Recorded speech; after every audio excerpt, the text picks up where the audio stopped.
ஒரு அழகான பச்சை நிற காடின் நடுவில் ஒரு சிறிய மாயக்குருவி வாழ்ந்து வந்தது. அந்த குருவிக்கு சின்ன சிறகுகள், பெரிய கனவுகள், மிகவும் சுறுசுறுப்பான மனசு இருந்தது. அந்த குருவியின் அம்மா அன்பும் அனுபவமும் நிறைந்தவள், காட்டின் ஆபத்துகளை நன்றாக அறிந்தவள். அதனால் தன் குட்டி குருவிக்கு எப்போதும் நல்ல அறிவுரைகள் சொல்வாள்.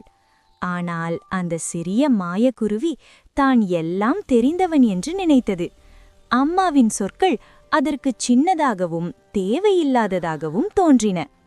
ஒரு நாள் காடு முழுக்க மின்னும் ஒரு மாய ஒளி பரவியது. அந்த ஒளியை பார்க்க குருவியின் மனம் மிகுந்த ஆவலடைந்தது. அது ஆபத்து இருக்கலாம் என்று அம்மா முன்பு சொல்லியிருந்ததை அந்த குருவி மறந்துவிட்டது. அம்மாவின் சொல்லை கேட்காமல் அந்த மாய ஒளியை தேடி குருவி தனியாக பறந்தது. பறந்தபோது காடு இருண்டது, பாதைகள் குழப்பமானது. சின்ன குருவியின் மனம் மெதுவாக நடுங்கத் தொடங்கியது. அப்போதுதான் அம்மா சொன்ன வார்த்தைகளின் அருமை அந்த குருவிக்கு புரிந்தது. அன்பால் சொன்ன வார்த்தைகள் பாதுகாப்புக்காகத்தான் என்பதை அது உணர்ந்தது. Thanks for watching. Subscribe me.